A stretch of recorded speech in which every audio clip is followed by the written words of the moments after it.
اور ابھی آپ کو براہ راست لیے چلیں گے وفاقی وزیر شبلی فراز اور ڈاکٹر عشرت حسین اس وقت پریس کانفرنس کر رہے ہیں. سوال جو ہے وہ بہت جلدی ہوتا ہے، لیکن انسٹیٹیوشنس کو مضبوط کرنا، ان کی فاؤنڈیشن مضبوط کرنا، ان کا سپر اسٹرکچر مضبوط کرنا، وہ ایک بہت ٹائم کنزیومنگ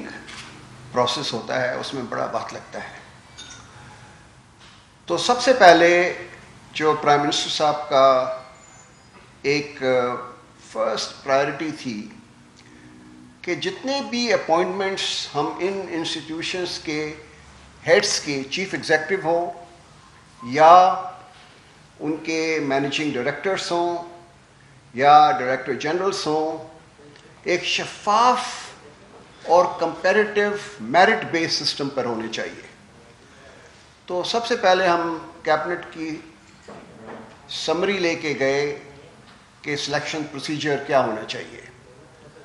ہر پوسٹ کی ایک جاب ڈسکرپشن ہوتی ہے،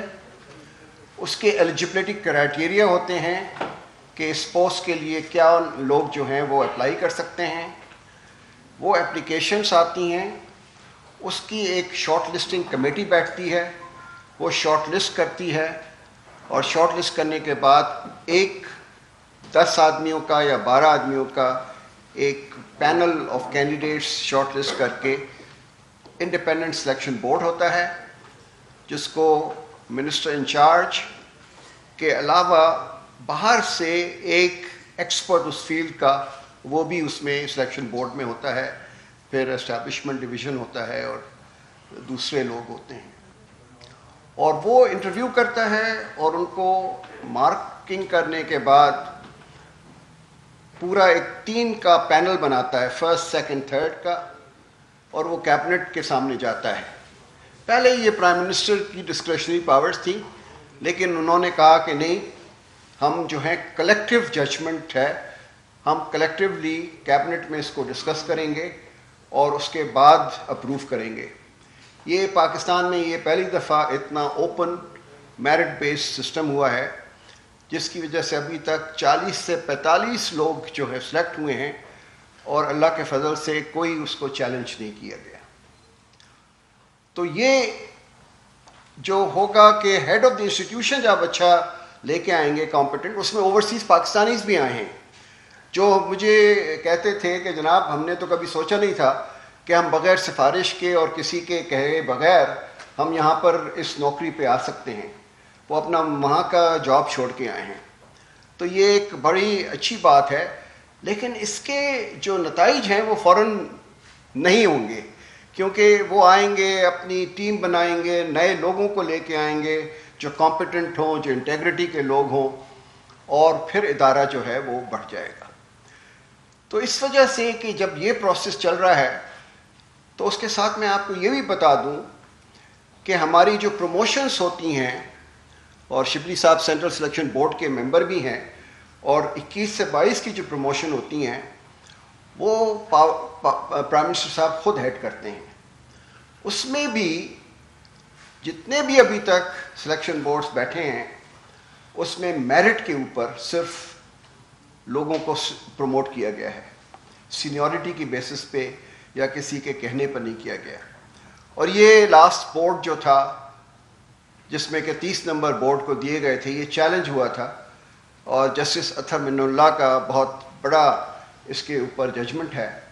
کہ یہ پروسیس جو ہے بالکل شفاف ہے، اس میں جوڈیشری کی انٹرفیئرنس کی کوئی ضرورت نہیں ہے.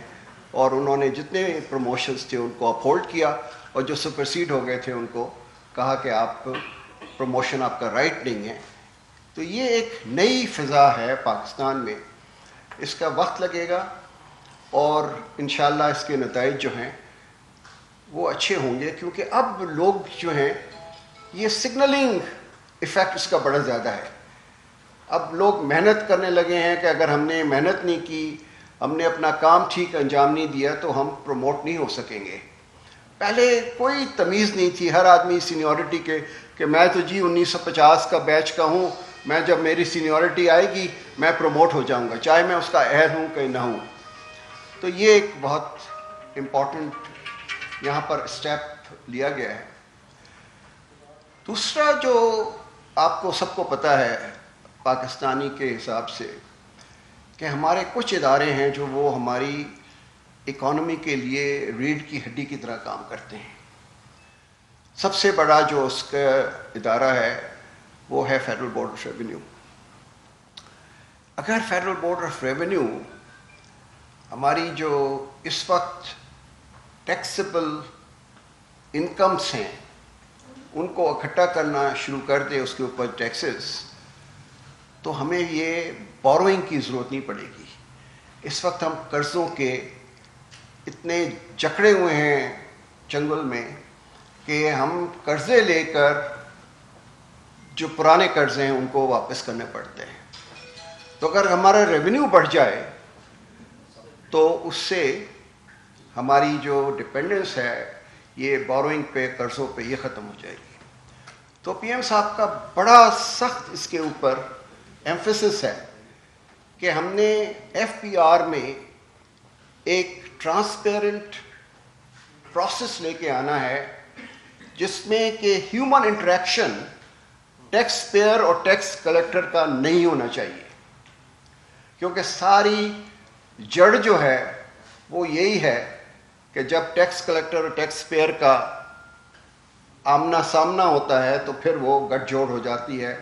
تو ہمیں پیسے نہیں ملتے ہیں لیکن اور لوگ جو ہیں اس کا فائدہ اٹھاتے ہیں. تو آٹومیشن جو ہے وہ ایک نمبر 1 پرائرٹی ہے. اور ہم نے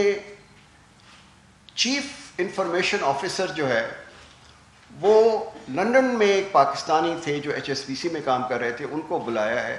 اور وہ اس کو ہیڈ کر رہے ہیں. بڑے شفاف طریقے سے وہ پروسیس کے تھرو آئے ہیں. اور آپ کو ایک میں مثال دیتا ہوں. آپ سب کو پتہ ہے کہ ہمارے جو ایکسپورٹرز کے ریفنڈز تھے یہ پھنسے رہ جاتے تھے، اور وہ چیک بھی جب لینے جاتے تھے تو ان سے تقاضا ہوتا تھا کہ جی آپ ہمیں اتنا دیں پھر ہم جو ہیں چیک ایشو کریں گے. اب ایک فاسٹر کا سسٹم ایف بی آر میں اسٹیبلش ہوا ہے جس میں سارے کلیمز اور سارے ڈاکیومنٹس جو ہیں وہ اپلوڈ ہو جاتے ہیں، اسی میں وہ پروسیس ہوتے ہیں، اپروول ہو جاتی ہے کہ اگر انہوں نے ساری کنڈیشنز میٹ کر لی ہیں. اگر وہ ریجیکٹ ہو جاتے ہیں اس کا فیڈ بیک کلیمنٹ کے پاس چلا جاتا ہے، اور جو اپروو ہو جاتے ہیں